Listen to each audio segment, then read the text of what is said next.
Good evening. I'm going to call this meeting to order. Dr. Thomason, roll call, please. Good evening, President Clater.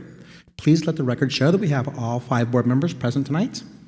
Thank you very much. We are going to have a moment of silence followed by the Pledge of Allegiance. Mrs. Keller, could Yes. we also, as part of our moment of silence, I think it's appropriate, over 200,000 people have lost their lives as of yesterday. I think we need to remember that in our Thoughts and prayers. Thank you. President Kaler, could you repeat that? I missed. I did not hear that. I'm sorry. Go ahead, Mr. No, go ahead. Mr. Witovich asked that we keep the 200,000 lives that have been lost to COVID in our thoughts and prayers. Thank you, Mr. Vitovich.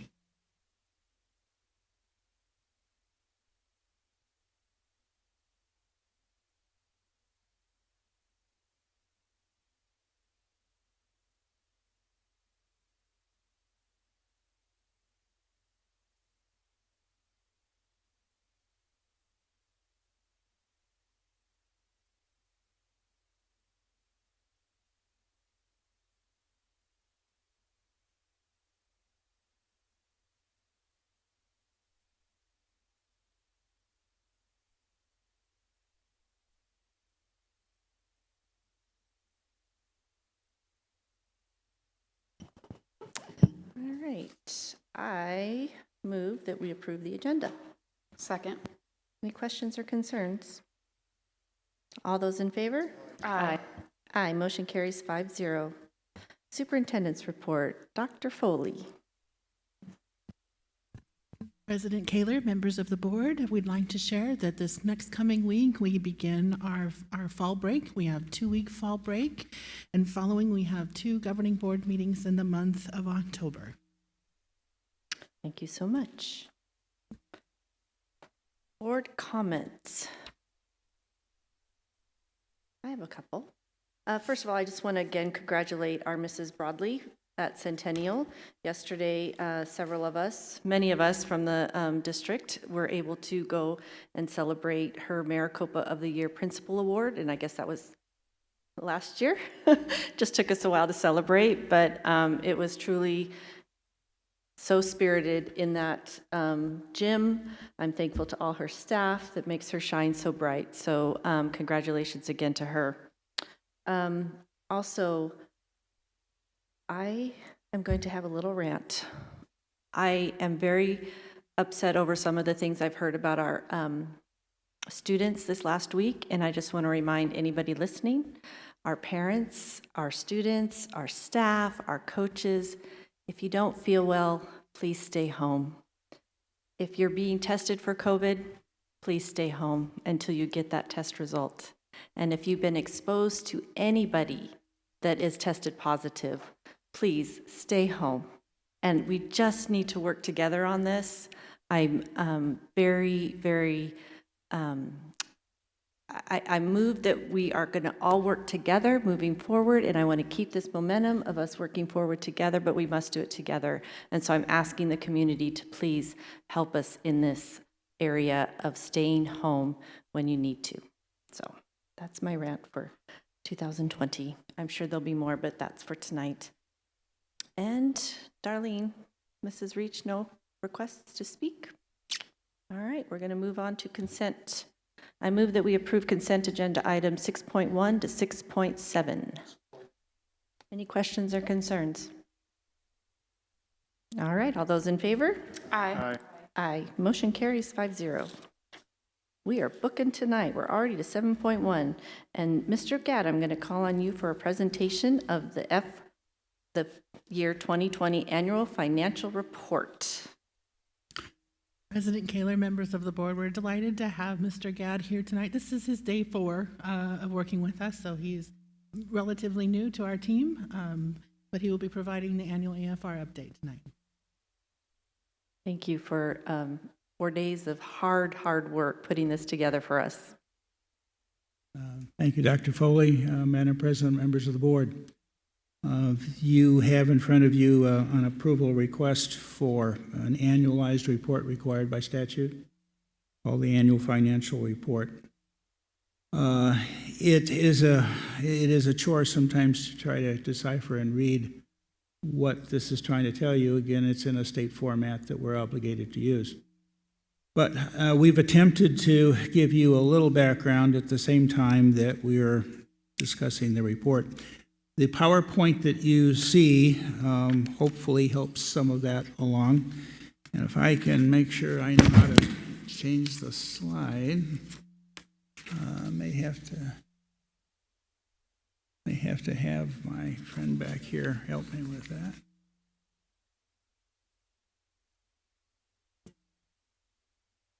Well, I that's thought you probably just said gonna next turn slide, and it went to next. That wasn't magic? on. There you go. There you go. Thanks. Okay, we've taken the financial report that, as it appears, and will be uploaded to the Department of Ed and uploaded to the district website. And we've chosen to, for purposes of this presentation, we've chosen to number the columns, as you can see from the PowerPoint. There are 6 columns on this particular report. The listing of those items down the left-hand side are different funds. The district is involved with some 30 to 40 different funds that it administers, all of which are governed by statute in terms of what their purpose is for use, et cetera, et cetera. So they're fairly technical in nature. But our intention is to try to get you oriented to this. It begins with a cash balance, and that is number 1. It then proceeds to record the amount of revenue that you've collected during the year. That's column 2.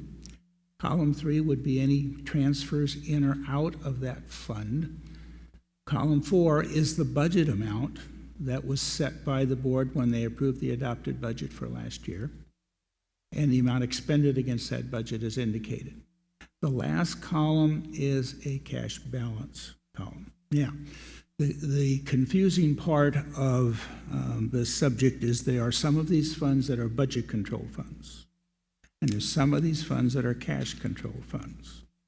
The budget control funds, especially M&O, being the largest, functions off of a budgeted figure that is controlled by a formula. The formula requires the use of average daily membership, primarily in calculating how much money the district would have. And the next slide that you'll see is there are 2 types of funds. One are a grouping of funds called budget control. Those are not set by the amount of revenue you receive. Those are set by a formula of how much you can spend. It's really important to understand that difference. Most of us all are used to a cash control fund because we have a balance in our checkbook and we know that we can write checks as long as the balance is sufficient. In this particular case, you can have lots of money in your bank account, but that kind of is irrelevant. You can only spend up to how much I told you on the beginning that you could spend. So if you have excess revenue through property tax or whatever, it becomes unspendable if it's cash versus the budget approval here. The budget controlled funds are these. They're some of the largest funds in this report. The largest is M&O. That fuels basically the day-to-day operation of the district with its salaries and benefits and utilities. And I'm sure you're somewhat familiar with that because it drives so many decisions. A capital outlay, again, you probably have familiarity with that. It's sometimes referred to as the DA, the District Additional Assistance. That purchases things and typically does not include salaries or benefits, but items that will be lasting longer than a year, desks, chairs, computers, etc. Adjacent ways is a specialized budget that allows the district to spend money on adjacent ways to public right-of-ways. So it would be half roads, sidewalks, curbs, gutters, anything that both benefits the school district and benefits the public. And that is a 100% tax fund that is there and used by districts especially who are growing, building schools, and that infrastructure around the school needs to be paid from some source. And if you're not going to use bond, then this is the budget that you would use. Debt service is the annual retirement of previously issued bonds. So every year, the district budgets an amount to retire principal and an amount to pay interest to bondholders. Very similar to what you would do with your own home mortgage. Custom Site Fund, I think you all probably know this one. It's additional teacher compensation. It consists of 3 different buckets. One is a guaranteed base increase. The other one it's got a menu that includes compensation, class size, and other things. And then it also has a fund that deals with performance pay, and it's sometimes referred to as Proposition 301. The technical term is classroom site. And then the myriad of state and federal projects, Title I, special education, all of those type grants would be lumped into that last one, and those are obviously given to us with an approved application or approved formula that provides the district a set dollar amount. Okay, if you take this report then and you would look at, I chose M&O, it's on the front page of your AFR, and it appears in about line 7 or so. It's large.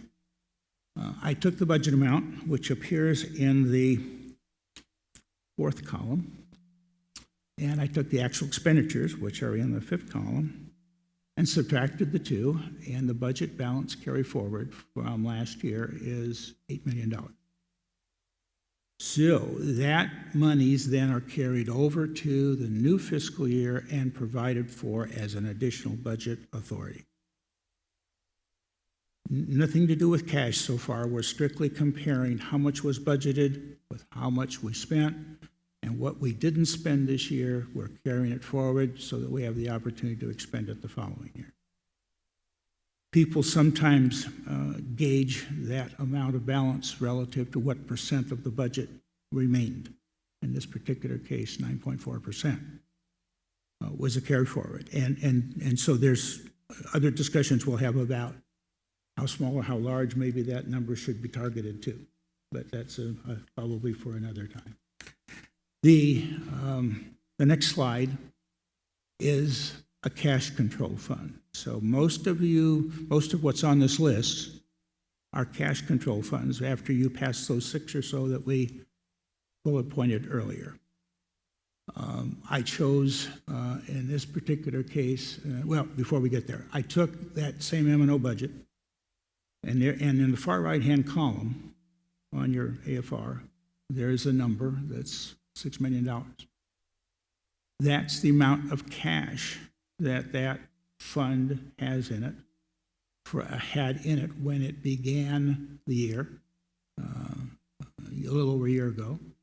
It took in $85 million. It spent $77 million in column 5 and wound up with a cash balance of 14. So what we have is we have a budget balance of 8. We have a cash balance of 14. So we collected more monies. We started the year with 6 in excess of what we actually would have levied for. So there's a positive balance in that fund, and that's where you should be so that you have a positive cash flow and you don't have to worry about paying the county treasurer money, interest on checks that you've written, but there's not a sufficient balance. So that's a good thing, and the bad thing is you can't spend it. It's there to honor expenditures, but it's not there to offer to you additional monies to spend. And it's a hard concept to understand. I remember I'm working off of a budget control fund. I just simply have cash that either exceeds that amount or is less than that amount. And what controls how much I spend is the budget. So because these columns, when it says ending fund balance in that far right-hand column, that's not budget balance, that's cash balance. And this last column is especially applicable to the majority of the funds because there's only 6 of them that are budget controlled. Everything else operates off of cash. So that column then becomes important after you pass those 6 budget control funds, because that determines then, I've switched from budget to cash now, it determines how much I can spend. So if you took an example, I took one of community education, community schools. It's down about 8 or 10 from the top. A fairly large one, it provides tuition for preschool, full-day kindergarten, those kinds of programs where they're fee-based. This particular program started the year with $1.6 million in cash. It received revenues of 4.1. It spent 4.4, so it spent slightly more than it collected, and so therefore the balance declined from 1.6 to 1.3. So this is a fund, like most of them on this page. It's controlled by that far right hand that says fund balance. That's going to be the beginning number for the new year, for the year that we're in now. And these are standalone funds. Food service would be a big one. These are standalone funds that collect fees from participants, and whatever your expenses are projected to be covered by the revenue that you receive through that tuition amount. If that doesn't happen and this fund goes negative on fund balance, then there's an issue. The issue is, how do you correct that kind of a deficit? We don't have it here, fortunately. We don't have any here with any of these funds. But that's what you kind of look for, is that you're operating at break even or better, and you don't have a financial issue with not having cash in which to support the expenditure. So I think that's where we're at with questions. I know that this can be a fairly confusing subject. It's a start on making sure that you have some idea of how that whole subject of school finance functions. It's very complicated, one of the most complicated in the country, that a district would have 50 or 60 different funds to administer individually with different purposes is probably more than you would have in any state. Other states I'm aware of, maybe 5 to 10. And all of the things are grouped together in one of those 5 to 10 funds. Here, they're very segregated. And that, again, then applies rules as to how you can spend the money. So that's just adds to the complexity of the subject. But hopefully, as we progress during the year, we'll be talking with you about next year's budget and some of this year's budget. And I hope to make those sessions informative for you, educational for you. I want you to ask questions, because that's how everybody learns. And hopefully, at the end of the year, you'll get some understanding of what this whole subject's all about, and you can make decisions in a better, enlightened way. So with that, any questions that you or the board might have, I'm open to answer. Thank you, Mr. Gadd. I do have a question. You said on the ending fund cash balance, column 6, 14 million, you can't spend it for this year, correct? But that is our carryover, and we have always used those funds then for our middle school lease. Correct? No. Dr. Thomas, is that? No. You carry over the 14 million in your bank account. That helps you with paying bills that you have cash spend. You don't go deficit. You don't go to insufficient funds. Okay, just like your checkbook. Okay. So this is different than our end of year carryover that we carry over. The difficulty with this particular fund is, up until a couple of years ago, whatever amounts you didn't think you needed could be applied to reduce the tax rate. Okay? That got changed legislatively so that those monies cannot be used any longer, and they should be, but they can't be used. So that amount may continue to grow until people realize that instead of just counting money, we should have a plan to do something with it and at least benefit most of the revenue, which came from property tax, benefit those property taxpayers by reducing their tax bill. But unfortunately, that's not in our control at this point. But it carries over for 14, it collects another 70 or 80 million. It winds up this year with some dollar amount, but it's not spendable. It's there just to be able to cover our bills. What is controlling is that original budget amount that was based upon ADM that controls you throughout the year, and that's where the 8 million came from, the difference between how much you budgeted and how much you spent. So that really is the important subject to understand, because that governs your salary schedules, your class size, all of those things that typically would be paid from them. Thank you for that clarification. Appreciate that. Any other questions for Mr. Gadd tonight? Okay, so we are going to move thank you again. Thank you. We have a motion on the floor then.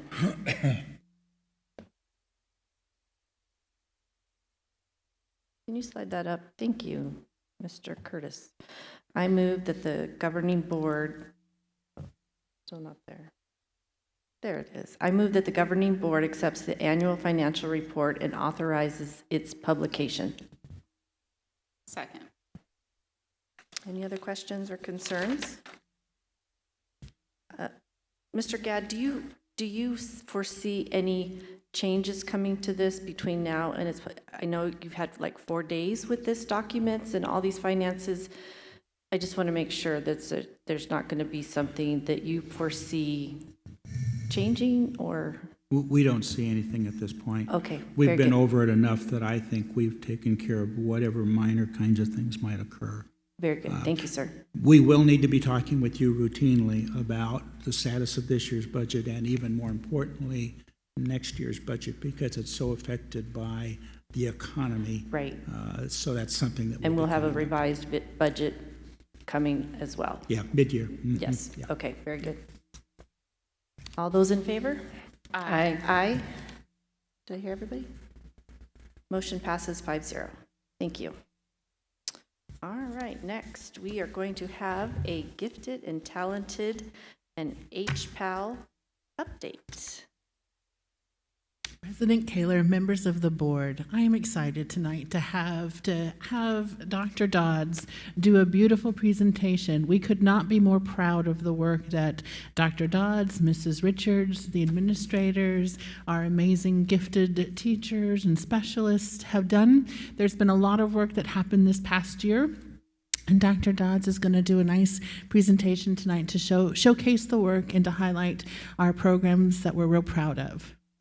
Dr. Dodds. And thank you, everybody, for their patience on this coming to us. I'm sure that Dr. Dodds has had this, planned for months, and because of COVID, it kept getting pushed back. So we're happy to have you tonight.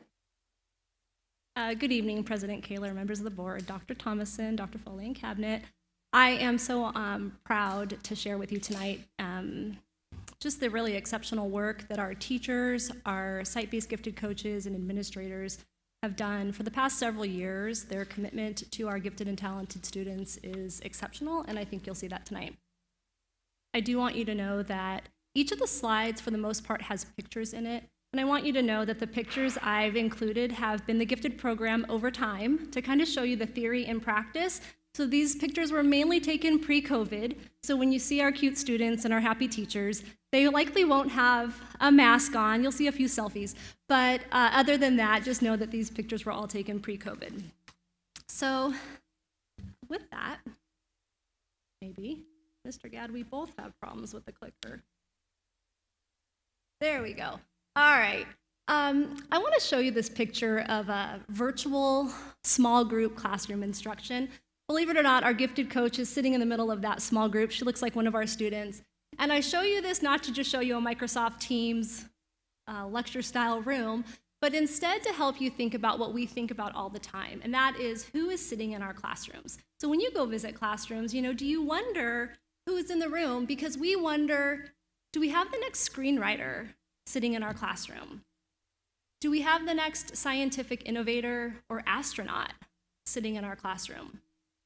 Perhaps that avid reader that you can't stop from reading all day long, or that writer who is so creative, maybe they're the next children's literature classic author. Or maybe they're entrepreneurs who are going to be household names that are going to inspire all of us through HGTV. Maybe it's the next architect. Perhaps it's the leader in our classroom who's going to become a motivational speaker and an expert on leadership. Thinking about who our kids might be is really what drives our passion and fuels our decisions for curriculum and instruction. We want to honor who our kids are, what they love right now, and foster that. So that being said, from what I've studied in Higley, gifted education has been important in our community. From the records that I can access, I can see that in the past decade, gifted programming has been important. And when I look to when Centennial first opened about a decade ago, an important part of our community was to create a self-contained gifted program at Centennial, and that flourished for many, many years. At the time that Centennial opened, as well as our other schools were also serving children, we had pull-out programs. So from what I understand, families had a choice to apply to the self-contained gifted program at Centennial or keep their children at home at their home school in a pull-out model. Over time, I've learned that the schools began to realize this pedagogy is important for all of our kids, and they started working more carefully at the school sites. So as people began keeping their children at their neighborhood school, the self-contained gifted program waned at Centennial. Ironically, at that same time that it was closing, a new school opened. When Bridges opened as a cornerstone in our community, again, recognizing just this boutique niche philosophy, HPAL was created when Bridges opened as a program, not just for gifted kids, but those kids who wanted to work hard, wanted to maybe be participating in an accelerated curriculum so that they could be on a more advanced pathway for academic rigor. At this same time, the site-based programs changed. And from what I understand, with some staffing reductions, the pull-out program became 2 teachers serving the other schools in the district.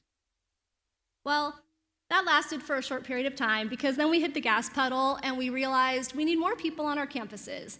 So I know when I arrived here in the 2017 school year, we were fortunate enough to have 7 site-based gifted specialists who did a pull-out model on the campus. HPAL was still thriving in its second year at Bridges, but we also started something different. We started a program that was the 3rd grade accelerated model. So we began identifying kids for a gifted and talented program using an initial cohort of 3rd graders, and we targeted certain classrooms where we placed children into classrooms that I'll elaborate on in a little bit. So at this time in our district, we have pull-out programs, we have an accelerated model, we have the HPAL program, and we realized our littlest of learners are missing out. So we opened a highly gifted academy for our kinder prep students. So a lot happened in that 2017 school year for our gifted and talented students. The following year, our programs continued. We expanded that 3rd grade accelerated model to be 3rd and 4th grade. HPAL continued in grades 3 through 6. And as this was happening, the pull-out model on the campuses wasn't as necessary because 3rd and 4th grade was being serviced in the classroom all day, every day with the support of gifted coaches. So 5th grade was the only class really having pull-out. So 3rd and 4th grade was daily in the classroom, 5th grade was having pull-out. 6th grade has always been a consult for us. At the same time, our Think Academy that started the previous year in kinder prep, those students now rolled up into kindergarten. So we added a kindergarten class, so the Gifted Academy expanded to have kinder prep and kindergarten. Then in 2019, we had HPAL at Bridges for grades 3 through 6. We had 3rd grade, 4th grade, and 5th grade now for our accelerated model for gifted and talented. And we began to shift that role of that gifted specialist from doing any type of pull-out to solely being push-in, co-teach, model, curriculum support for the 3rd, 4th, and 5th grade teachers. At the same time, the Think Academy expanded. So we now have kinder prep, kindergarten, and 1st grade. Then last year, as we added a new cohort to our 3rd, 4th, and 5th grade accelerated model, we realized that our accelerated model and HPAL were running parallel to each other, and it was causing a lot of confusion in the community because the programs had different names, but were very, very, very similar in terms of curriculum pacing, expectations for professional development for teachers in terms of gifted endorsements and continued training, and the pacing for curriculum was very similar.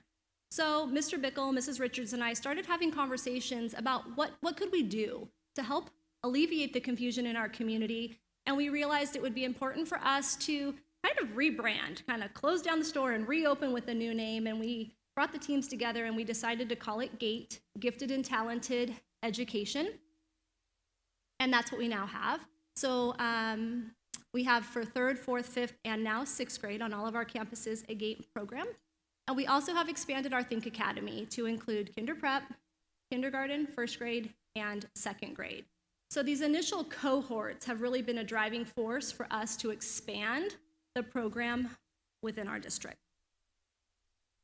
So now, any school that you visit will all have the same opportunity for children identified as gifted or talented. I'll elaborate in a minute on how we identify and why these models look the way they do, but in K2, we cluster group our kids. In grades 3-6, we cluster group and or have a self-contained or a walk to math program. And then we have our highly gifted Academy of Think that is kinder prep through 2nd grade. Something that was a blessing in disguise as we merged HPAL with our accelerated program is it allowed us to put stakeholders around the table and really talk about what do we believe about gifted and talented education and what do we want for our students. So as you see on this slide, we were able to create 2 belief statements that we believe every child that is gifted, talented, or academically high achieving should have the same opportunities to learn at their appropriate level at any of our Higley schools. And we also want to make sure that there is the opportunity for rigorous learning in a continuum. Right now we have it in our elementary. We want to support it and build it in our middle schools and think about our high school services too. So in order to have programs, we have to identify kids. So here in the state of Arizona, we have a mandate to offer gifted and talented education. And we are fortunate that we now have a funded mandate, although it's on the floor right now. It hasn't been funded for this year yet, but I do hope it will be funded again this year.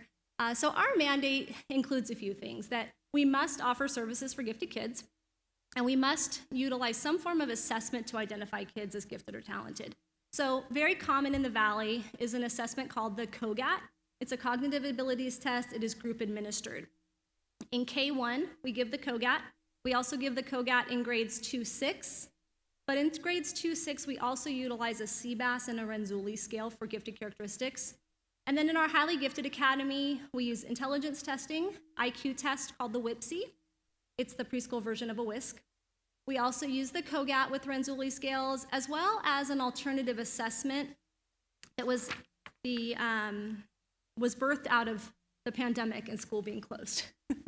And so when we administer the tests, our site gifted coaches are the ones who administer this. We collaborate with our student assessment department for all of our uploads with Riverside Publishing, but this is an online test. Children are in a computer lab, and it's completely organized through our gifted coaches on campuses. So in order to be eligible for our gifted program, there's a few different ways that we are identifying kids. We recognize that some kids are going to do really well when it comes time for that COGAT. This test looks very different than a typical academic achievement test. So when children see it, they'll say maybe to the teacher, I've never seen this before. My teacher didn't teach me this. Because it's measuring problem solving. It's measuring critical thinking, deductive reasoning. So children are identified as gifted if they score 95th percentile or higher on the COGAT, either the verbal, the quantitative, or the nonverbal battery. We also identify kids as talented if they score between the 84th and 94th percentile on the verbal and the quantitative batteries. And then we also look at kids based on their academic achievement. The kids who are our high flyers in our classroom who just miss it on the COGAT. You know, they're that 82nd percentile student and they just missed the cut. But maybe they're our most highly proficient ATI Galileo benchmark kids. So with the wonderful support of our gifted coaches, again, because of the pandemic, we were able to add another layer where we used our SiteBased testing, but then our coaches conferenced with every 2nd grade teacher who had a child who was highly proficient and used a Renzulli characteristic scale about mathematical giftedness and verbal giftedness. And they talked with the teacher to understand, how does this child demonstrate critical thinking and problem solving? How do they find alternative solutions in mathematics? And so that was a really neat opportunity. The 2nd grade teachers felt like they had a say as well as to who could go into our program as a talented student. So K2 is a cluster model. And this picture illustrates what we often see in our K2 classrooms. Curriculum differentiation more than likely is going to happen in small groups through learning centers or choice menus. The best that we can, we group our kids together. So for our K1 and 2 students, these are kids who are identified early in the year, in their years of school, I should say. So there might be a few of them. We might have 1 or 2 kindergartners on one campus or 2 or 3 second graders somewhere until we do a blanket test. So our principals are wonderful in working with our gifted coaches to try to target those kids together in a teacher's classroom who is passionate about differentiation or maybe already has or is willing to work toward their gifted endorsement. In grades 3 through 6, this is where, if you will, our formal services begin. Our kids are going to be cluster grouped in a mixed ability classroom for their homeroom.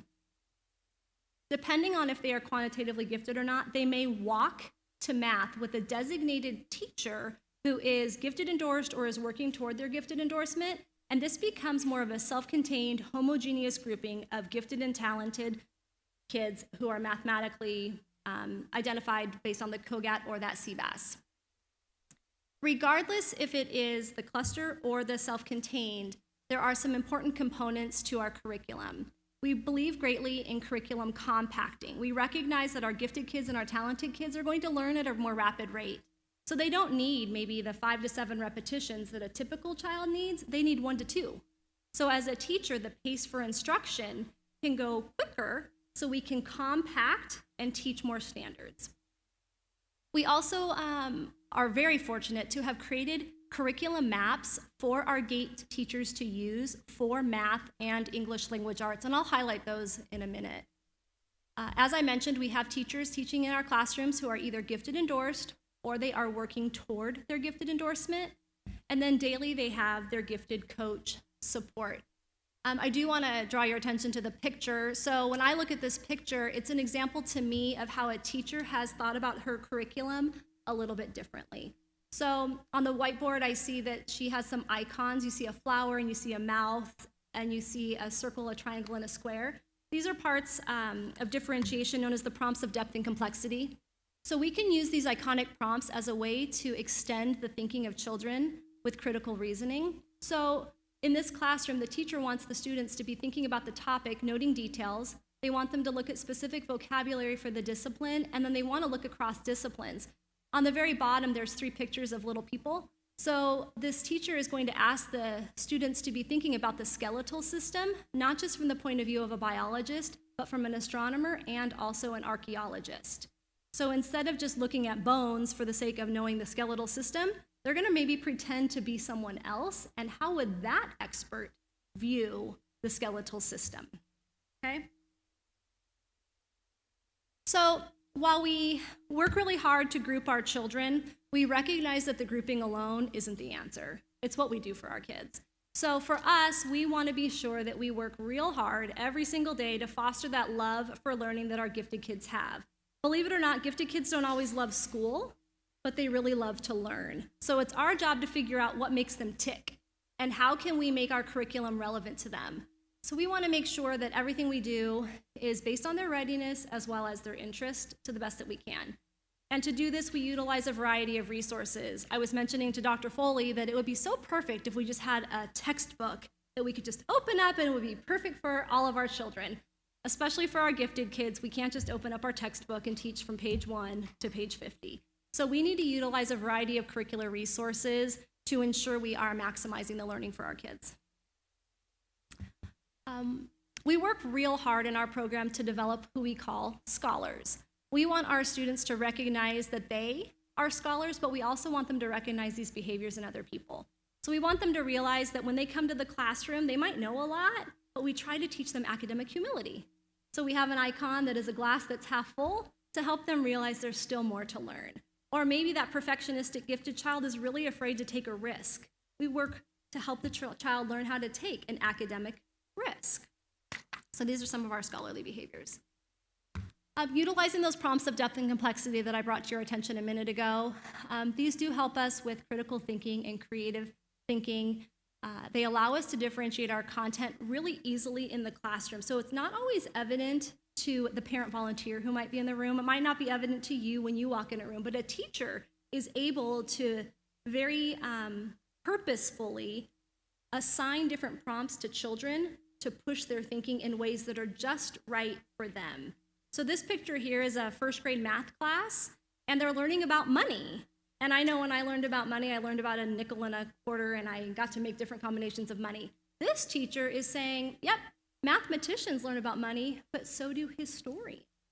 And how would a historian look at money? So again, we're adding that critical thinking while teaching math. Something else that is a lot of fun for our students is this concept of thinking like a disciplinarian. And that's not like I'm going to get you in trouble as a disciplinarian, but instead a disciplinarian as an expert in a field of study. So I love the picture of this little boy on the right-hand side, Christopher. He was a kinder prepper. He's now a kindergartner. And he was pretending to be an archaeologist, and he's on a dig. And he's in his classroom with his field journal so that he can begin conducting his research as a kinder prepper. He's learning the tools and the methods and the work of an expert. You can also see on these other pictures the different ways that teachers integrate the idea of thinking like a physicist in one of our elementary school classrooms. So linking our science, integrating the academic vocabulary, the tools that would be used by an expert, the methods. So we layer this into our grade level curriculum, and it allows us to bring multiple standards together. Something else that is important in our gifted and talented program is this idea of independent study, the process of nonfiction research that can be either standards-driven or interest-based based on a student's interest. Of course, all somehow connected to reading, writing, and technology standards. But here you see that there are children who have completed the independent study process, which includes creating a driving question or a set of driving questions, gathering a variety of resources, learning how to synthesize their information, and then present what they've learned to answer their questions.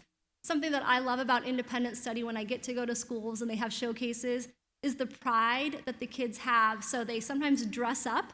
You see this little girl who studied galaxies in her NASA t-shirt, or you see Queen Elizabeth on the bottom right, and that was a hoot to see her in her high heels stumbling around the classroom.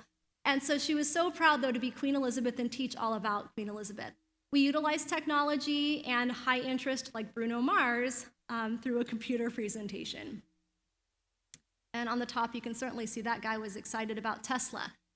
What I do want to highlight, the bottom left and the bottom right pictures were the same grade level, and the concept was space. But because it's so broad with independent study, it didn't just have to be planets. This student studied innovation within space and connected it with Elon Musk. So all of this happens because of our incredible team of gifted coaches. I cannot begin to tell you how proud I am of this team. This Bitmoji illustration is us on our Bitmoji craze, as every teacher in America, I think, has hopped on. Every year we have a theme. Last year we were Team All-Star because we were going to hit it out of the park. And somehow this year we became Team Awesome, which the team is. And two of them are in the room tonight, so I want you to know I'm forever grateful for their expertise, their passion, their patience, their flexibility. They serve our children, they serve our teachers, they do whatever their principal asks of them. They bring vision that I have to life, and they know I'm very grateful for them. So, that being said, they work tirelessly every day to bring goals that we have for teachers to life. They provide classroom support for this differentiated instruction. Differentiated instruction is not easy. It requires a lot of time and a lot of thought, and our coaches are right by their side to help a teacher feel successful with differentiated curriculum and instruction. They work to develop curricular resources that a teacher might need to use in her classroom or his classroom. They also engage in ongoing professional development for our teachers. It's really important for our teachers. There's a lot of collaboration. Now that our program has expanded so much, we're able to bring our groups together so they realize they aren't the only one on a campus anymore. So we work to support our teachers. And then we also want to provide mentorship for our teachers. We want them to become mentors within their different teams, but we also want our coaches to be mentors to them. So I want to show you, just really briefly, some faces of the gifted team. To think that we've gone from, 7 of them to 2 of them, back to 7 of them, to 9 gifted coaches, to now grade 3 through 6, a lot of teachers. They aren't all pictured. I asked for selfies and some snapshots, but we have teachers at Bridges, we have teachers at Centennial, more at Centennial, Gateway Point, Chaparral, more at Chaparral, Coronado, Cortina, Power Ranch, Higley Traditional Academy. All of these people are the boots on the ground for our 3rd, 4th, 5th, and 6th grade classrooms. Santan and a Bridges teacher. So all of these teachers get support from our gifted coaches. One thing we realized was missing in our program was consistent curriculum mapping. So with the expertise of our gifted coaches and with our teachers and our literacy coaches, last spring we brought people together via Microsoft Teams and we powwowed. We analyzed standards and the teams created curriculum maps.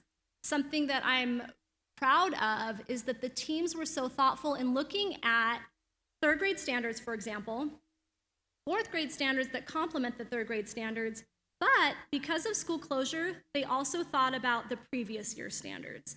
So because we were closed, what might we have missed and how do we need to align that? So using some gifted grant money, gifted coaches, grade level gate teachers, and our literacy coaches all came together and they brought different points of view.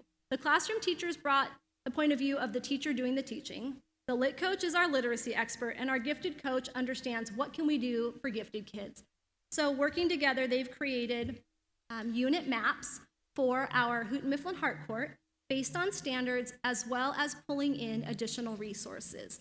Every single map also integrates tenets of our gifted programs, such as those prompts of depth and complexity, thinking like a disciplinarian, etc., so that a teacher can choose, do they want to use the HMH story? Do they want to use a paired Newsella resource, a novel? It's all right there with the click of a button or a download. We've done the same for math. We've had math maps in place now for 3 years. Now will be our 4th, but we have revised them, and the gifted coaches reached out to our teachers to find out, what do you think you taught the kids well? What do you think we didn't quite get to and we need to revisit? So in these maps, every unit, there's a reminder. They should have learned this, but we might need to revisit whatever the concept might be. I want you to know that when we opened up school virtually, our model did not stop. So I have a couple screenshots here just to show you. When we were online, Mrs. McBride, a teacher over at Gateway Point, she's our 3rd grade accelerated math teacher. Let's say I'm not in Mrs. McBride's homeroom, I'm in Dutiel's homeroom. But I need to go to McBride for my advanced math class. My teacher would have a button on the Canvas page that would pop me right into McBride's room when it came time for that walk to math. It became a virtual walk to math. So our teachers were so receptive to changing things up and making it happen even in the virtual setting. So again, to support all, to support all of this, we need a lot of professional development.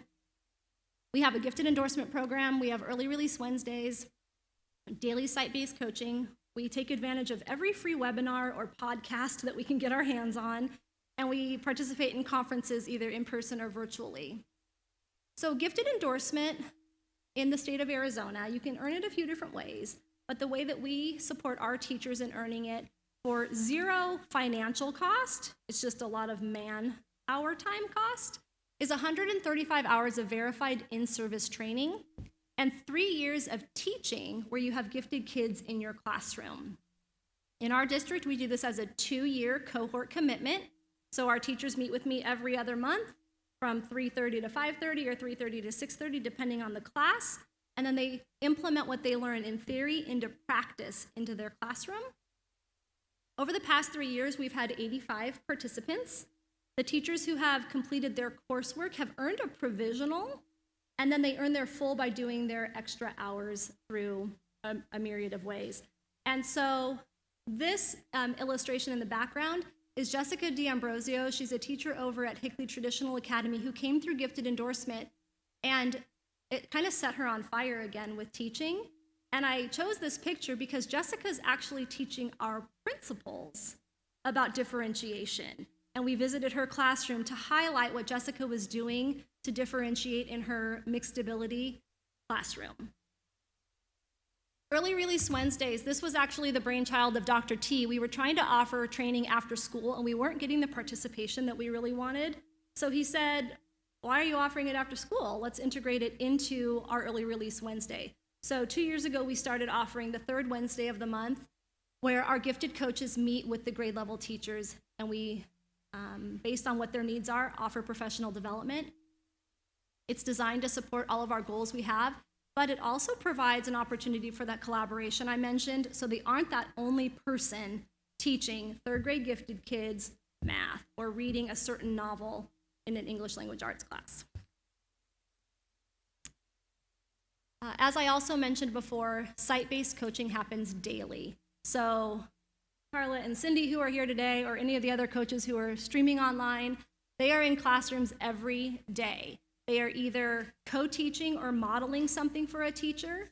They might be running a small group that they've planned out with the teacher, or maybe they are hunkered down working on creating resources for a teacher to use on their own in the classroom.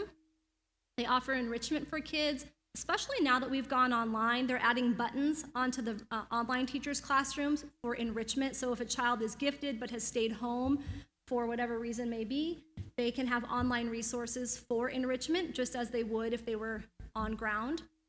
We have a Dare to Differentiate newsletter that we push out for our teachers. And again, that daily coaching provides mentorship.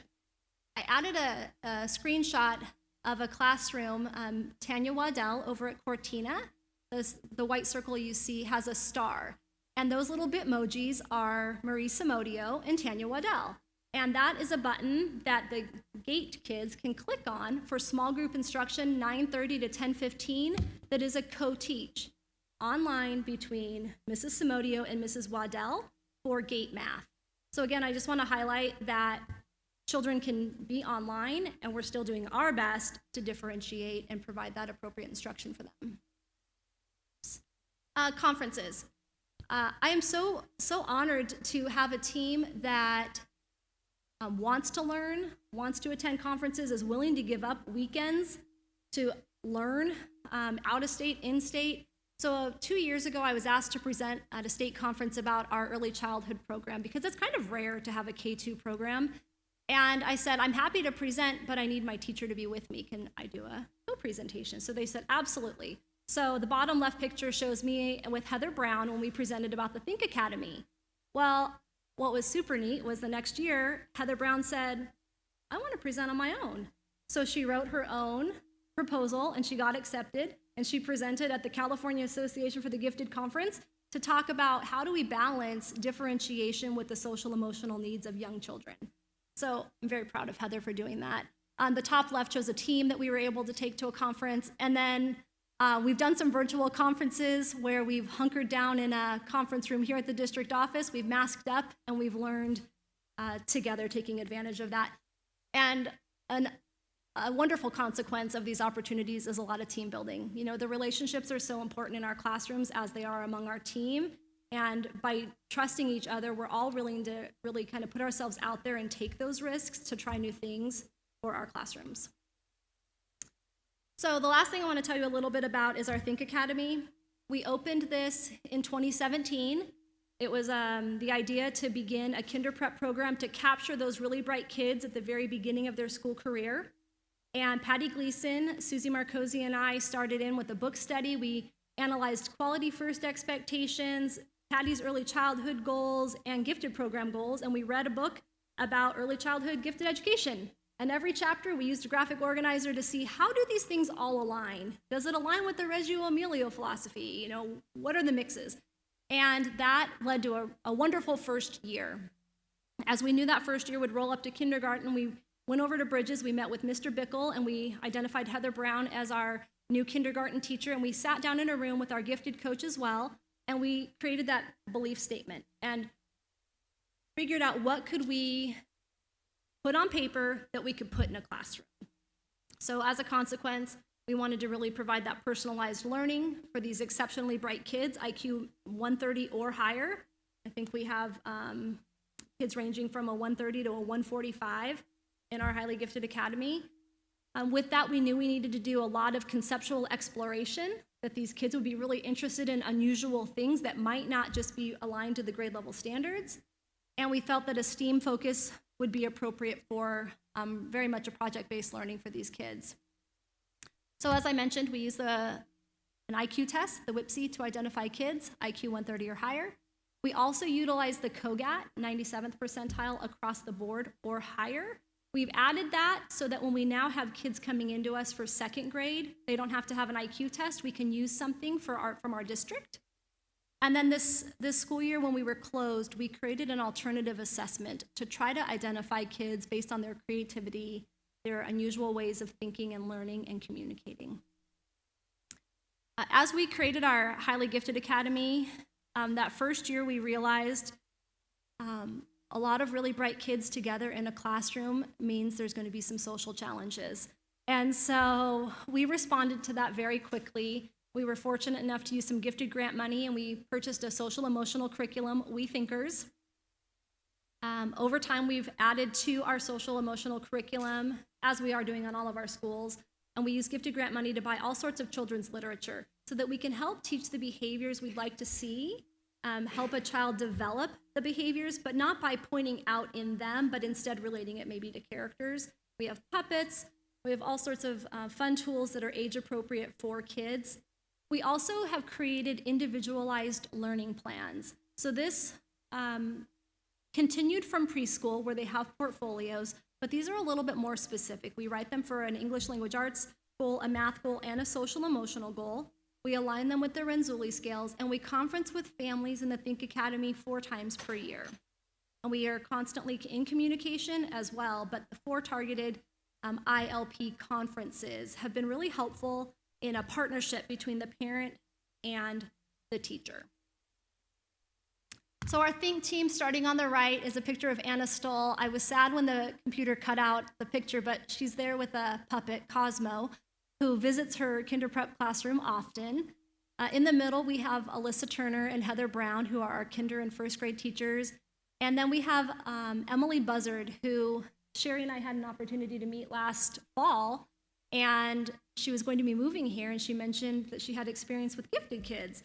So we kept her name, and we contacted her again in the spring when we knew we were expanding Think. We interviewed her, and she's amazing. So she's relocated from Indiana, and we are so grateful to have her on our team as well. So that's our kinder prep, kinder first and second grade Think team. Incredible, incredible teachers. All of this also happens because of parent support. We realize that raising a gifted child can be difficult, and that parents need a network as well. So we do a few things here in our district. Parent nights are held here in our boardroom. Every time we do an identification process, we welcome our families and we teach them about what's available now that their children are identified as gifted or talented. We bring guest speakers in. We brought in psychologists to come talk about different things related to gifted kids. I host something called Coffee with Kim. I know Board Member Wilson has attended one before. They're just informal, sit around a table in a conference room, typically with Dunkin' Donuts coffee and some donuts. This year we'll do them virtually. But it's just a time to talk about, what are you hearing about our gifted program? What questions do you have? Truth, rumor, and a lot of celebration. On our website, we have a library of resources, books, podcasts, links to websites that can be helpful to families. And then the Arizona Association for Gifted and Talented, the Parent Institute, that's where this picture comes from. We joke that we always have a small budget. Maybe Mr. Gadd can help me with that. But we make our own things, and so there we were, just highlighting our program and letting our community know what we offer for gifted and talented kids here in our district. Lastly, I want you to know collaboration is the key to what I really believe is the success of our gifted program. We've grown very quickly, but we've done it well. I think that our students are thriving, our families are happy. But you can see here some virtual images of our teachers working together. They never stop working. When we went online, we realized real quickly that things that we normally do needed to change. And so a typical learning center or a typical extension menu couldn't just happen on a piece of paper and make a poster. Things had to go digital. And so Carla, who's in the room, she became our Canvas guru, and she uploads everything for us. But we have created a Canvas resource page that is available to all of our GATE teachers that stores all of the resources that they would just need to click a button and download. And these resources, oh, thank you, Curtis. This is an example of that Canvas page. These resources are real time. This is a working page for us. So just the other day, we had a 6th grade science teacher say, I need things for my gifted kids. So a gifted coach started creating things for 6th grade science. We have a 1st grade kiddo who needs some enrichment and online. We're gathering some resources and preparing them. So these are all downloadable. So this is a storehouse for our teachers. They can contact our gifted coaches. If you scroll a little more, Curtis. A teacher can download resources by clicking on any of those GATE resource pages, PDFs of a variety of things. A list of social emotional picture books that we have in our district are available, so they can check them out. They also can download content-specific resources. If they didn't, for some reason, get a curriculum map, they can download that. If they want to download a Marcy Cook tile, they can download a Marcy Cook tile for math. Whatever it might be, it's available here for them. And our teachers are just constantly adding to it to try to make the process of curriculum differentiation less daunting for our teachers. Thank you, Curtis. And now our last slide for you, whoopsie, is going to be what we hope to do in the future. Our next steps will be expansion into middle school. Right now we have the ELAS program that's over at Sossaman, and that has been a wonderful pipeline from those kids from Bridges who have been in HPAL to go into that accelerated program. But now we have 9 schools with 6th grade kids who have been in a cohort since 3rd grade with curriculum compacting, who are going to be ready for rigorous middle school sections. So we're really excited to begin working with Mr. Dolan and Mr. Varner, of course, Mr. L, to begin thinking about what are our courses going to be and how do we continue the momentum that we have created in our elementary schools. So with that, what questions do you have? I don't know if it's questions per se. So our think for sure is kindergarten, pre-K, kinder prep, kinder first. Second. Mm-hmm. So, and then they just go right into, they're tested in 2nd grade all across the board. That's a great question. For So Think gifted Academy is and a little then- bit different. They won't need to retest because we already know they have IQ 130. Our plan is to add 3rd grade, add 4th grade as that self-contained, highly gifted academy. So our families will end up with a choice. Let's say you have a 2nd grade student who is identified as gifted during our blanket testing. Maybe you want to apply to the Think Academy. You could apply to the Think Academy, or you could keep your child at their home school and they would have the clustered English, language arts, science, social studies, and then they would have that walk to math. And so by the time they catch up to 6th grade and on to 7th, they would be those GATE kids, Yes. basically, Yes. correct? So they're kind of running on the same freeway, Yes. just called different. Yes and no. So within Think, we don't actually have set next grade level standards. So in our GATE program, starting in 3rd grade for math, for example, they learn all of the 3rd grade math standards and 14 of the 4th grade standards. So as they're learning multiplication in 3rd grade and there's 4th grade multiplication standards that are a good match, they're going to integrate those. In Think, it's more thematic, interdisciplinary, where they're learning about a topic and the teachers really respond to the kids. For example, last year they were learning about the human body. The next thing you know, the kids are obsessed with blood. They're learning about blood and they planned a blood drive because they learned that there was a blood shortage and they wanted to help the community. So kindergartners and 1st graders learned that they couldn't give blood, they didn't weigh enough, and they weren't old enough. Right. But they worked, they had experts come in, they had a hematologist come in the classroom. They could tell you if you were O positive and somebody was A negative, and you had children, what their blood type would be. They could tell you all about it. They were obsessed. And then the community came and gave blood, and they made the signs. It was all them at 5 and 6 years old. So that's a little bit different. The flexibility they have in that self-contained setting is a little bit different than in our GATE program, where we're not necessarily self-contained. We're more of a heterogeneous grouping of mixed ability, unless it's that walk to math. So it's a little bit different in terms of faster and above grade level standards versus really authentic interdisciplinary grade level standards. And yet they meet. They will meet. Okay. And then the other thing I was going to say is that there's a difference between equal and equitable. And I find that now this is equitable in Higley Unified School District. We are not going to have just this group that is getting these services, but this is across the board and giving all of our students, no matter where they live, the opportunity for these more challenging classes. I am so thankful for that. So thank you for the hard work in making sure that our whole district has this opportunity. I agree with you wholeheartedly. I have a gifted kiddo. She was in the Centennial self-contained back in the day, and she was very difficult to raise, to be very honest, because it doesn't just mean smarter. It doesn't mean that. It means so much more, a gifted child. They have so many idiosyncrasies about them and things, and they process differently. So I'm thankful that we have a support system for our parents. I think that's huge. I'm grateful for that. I think those are my comments, so thank you. President Kaler, members of the board, I wanted to add on to what you said. One of the things that we really are proud of is the work that Kim and Dr. Dodds and her team did this year to expand access and equity to these programs across all of our elementary schools. We have a continuum of programs here. You heard a little bit about the Think, but now you're looking at the ability for more students to have access to these programs.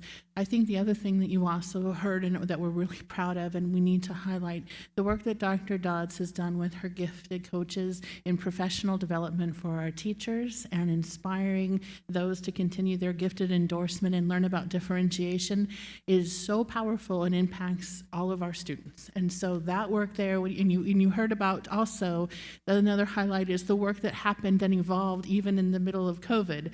You saw that Canvas became a hub, a resource for us to communicate and collaborate and create resources with that we hadn't had before. And under her leadership and work and her amazing team, huge strides were made with tools and resources to look at it a little bit differently. So again, lots to celebrate here in the continuum of great work here. So something we're real proud of. And I'm excited to see this head more north and see our Cooley friends and go on to our Williamsfield friends. So I'm really excited to see how this program is just going to be so much better across the board. So anybody have any questions for Mrs. Dr. Dodd? Sorry. See, I give doctor names to those that don't, and I take away those that have it. So shame on me. Thank you so much, Dr. Dodds. We appreciate you so much. Thank you. All right, we are going to move on to our next agenda item. I move that the governing board approves the purchase of technology for the media centers at Williamsfield High School and Higley High School. This is part of our finishing up, hopefully, the rest of our media centers as far as getting all the technology, the gaming part of the room, and things like that. So you can read about that. Any questions, concerns, comments? I'll second that. Thank you for that. Mr. Witovich. I just have some questions in reference to this, per se, the gaming room. I'm just really concerned as far as the educational This is the perspective of this. esports. Dr. Fowler's here, so maybe Sure, he if can you could address the that too. esports for us, because I know that's brand new to us. And in addition to that, the program is only as good as the leadership. And who is going to be the gatekeeper that's going to be overseeing all of this technology in this one room? I mean, is this somebody that's going to be there all the time and those type of things? So if you could answer my question as well, that President Kaler, Board Member Witovich. I know that we have very extensive esport teams that have flourished just this past year on both campuses. The numbers that I have been given of 100 students at each campus that participate in the esports, and we were proud this year. Higley High School actually made the championship round with one of the competitions, and I know that the technology that's in there is going to service those facilities really well. In terms of specifics related to the technology, I know Mr. Shope's able to answer that, and I'll pass the mic because the other one's not working.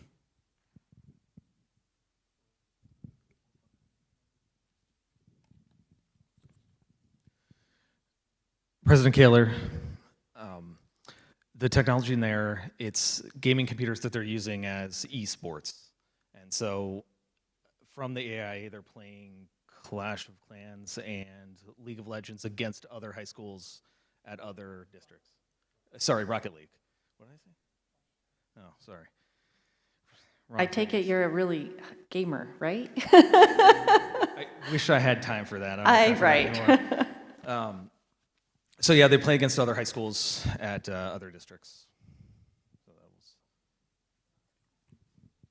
President Kaler, members of the board, one of the purposes of this room is really to legitimize a place for this team.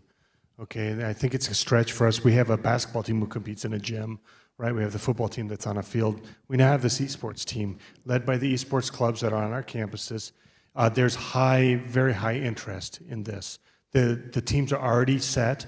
The clubs are already formed right now. And when you talk about who's going to be watching this room, who's going to be taking care of this room, when talking and discussing with the principals about how we're going to maintain, because that was exactly my question too. We got to make sure that these rooms are going to have the ability to be locked. They're not an open, free-for-all room. It's going to be a space where kids and teams can go in and compete. And so there will be the management of flow within and out of it. But I think it was brought to that this legitimizes a space for these teams, just like the other teams on our campus have a legitimate space where they practice and compete. So the answer to my question, who's going to be the gatekeeper?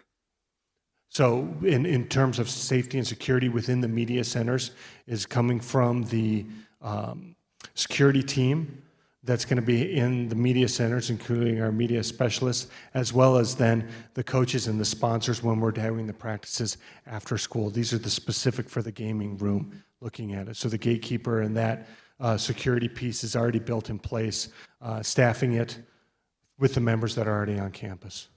So the media specialist is going to be overseeing this as well? Because it's in the media room, I'm naturally the media specialist be a part of it. And talking with both principals, there will also be security in there. For instance, if it's open at lunch, just to make sure kids aren't in there, posting security guards in there. But then when we come in after school, it's going to be the responsibility of that coach working with their kids while they're in there.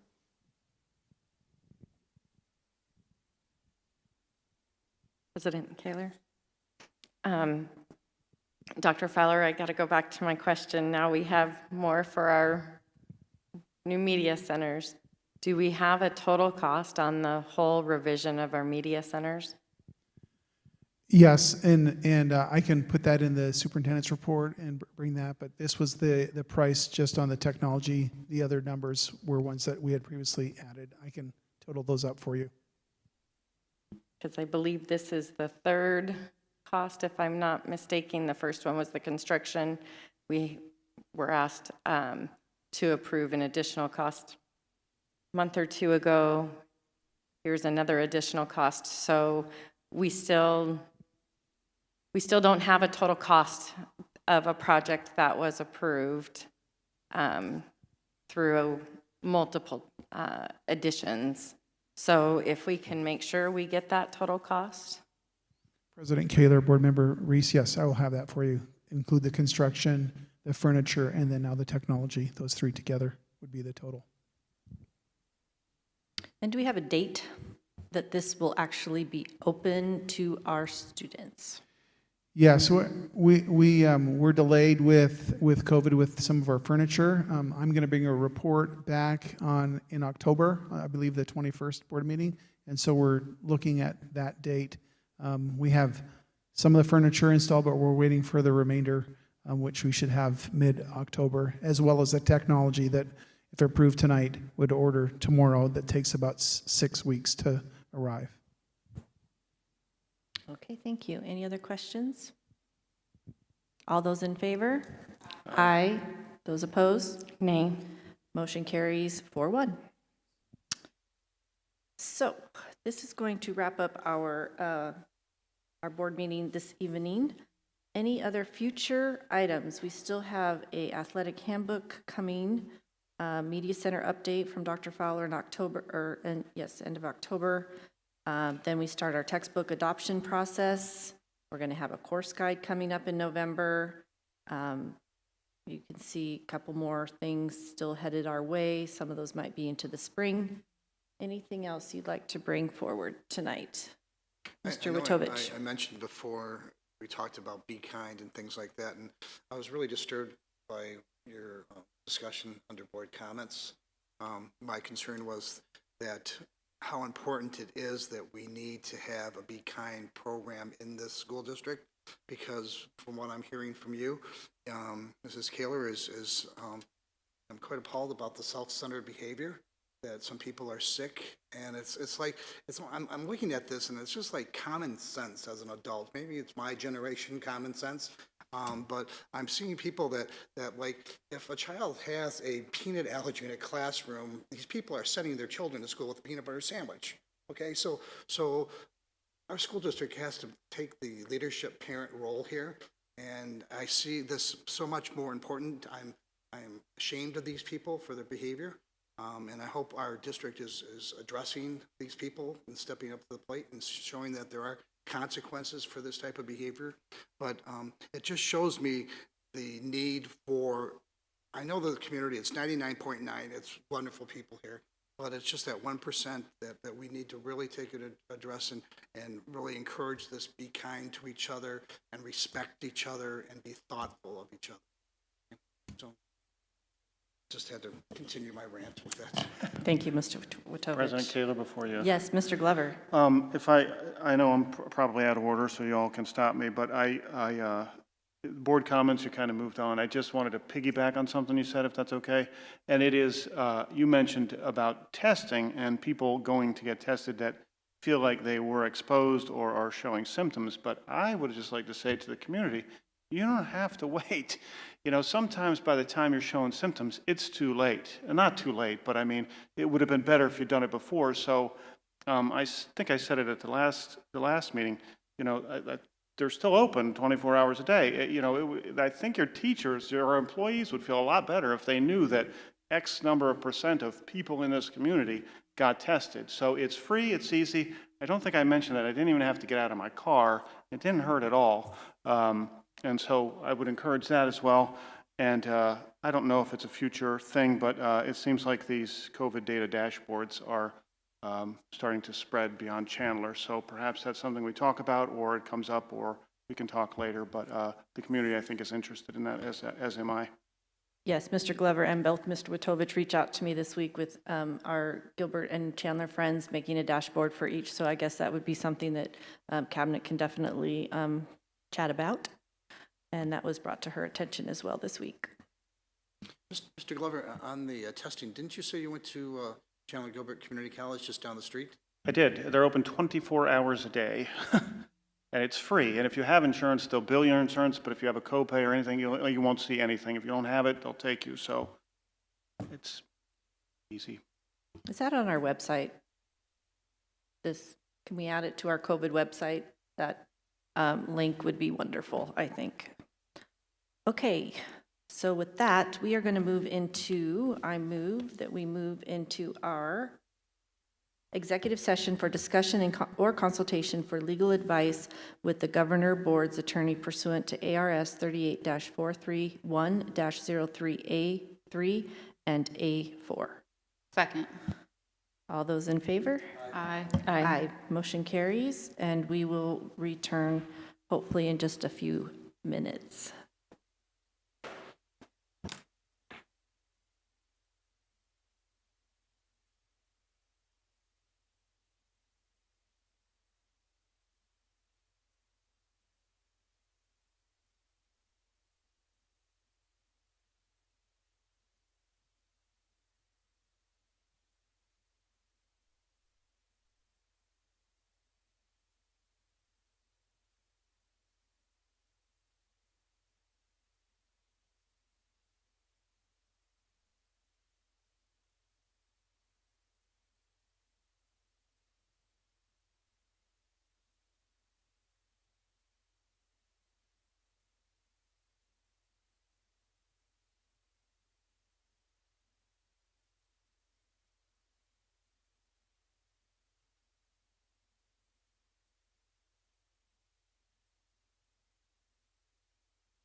Thank you. We are going to reconvene now in regular session.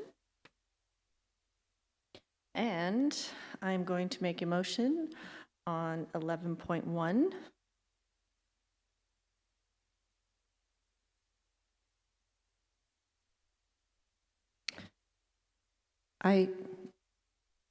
That's the only thing that's written here, right? I move. Oh, I see. Okay. I move that the governing board approves the decision to participate in litigation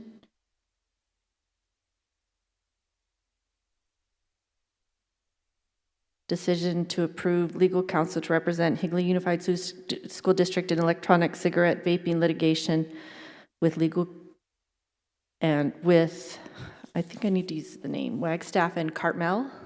I'm so sorry. And to approve engagement agreement of legal counsel to represent Higley Unified School District in an electronic cigarette vaping litigation. And I should have written that out sooner and better than I just read it. Second.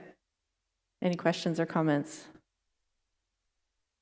Mrs. Reach, did you get that? Do I need to repeat this? Please tell me no. Thank you so much. Because that was terrible. That was the worst motion I've ever made. All those in favor? Aye. All those in favor said aye. Motion carries 5-0. I move that we adjourn. Second. All those in favor? Aye. Aye. Aye. Thank you. Good evening and have a great, safe fall break.